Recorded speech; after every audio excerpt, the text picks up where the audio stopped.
కాంగ్రెస్ పార్టీకి ఓటు వేయటమే తెలంగాణ ప్రజలకు శాపంగా మారుతోంది. యూరియా కొరతతో రైతులు ఆగం కాగా మరోవైపు ఆరోగ్యశ్రీ సేవలు కూడా బంద్ అయ్యాయి. అర్ధరాత్రి నుంచి తెలంగాణలో ఆరోగ్యశ్రీ సేవలు నిలిపివేసినట్లు ప్రైవేట్ ఆసుపత్రుల యాజమాన్యాలు ప్రకటించాయి. ఆరోగ్యశ్రీ సేవలను నిలిపివేయటం వల్ల బీపీఎల్ కుటుంబాలు తీవ్రంగా ప్రభావితం కానున్నాయి. ఎన్నికల సమయంలో ఇచ్చిన హామీ ప్రకారం ప్రతి కుటుంబానికి 10 లక్షల ఆరోగ్యశ్రీ ప్రయోజనం ఇప్పటి వరకు నెరవేరలేదు.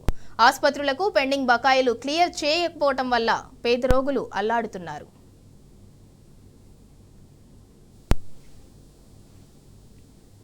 పెండింగ్ బకాయిలు చెల్లించకపోవడంతో ఆరోగ్యశ్రీ సేవలు నిలిపివేస్తున్నట్లు Telangana networks hospitals association doctor Vaddiraju Rakesh తెలిపారు.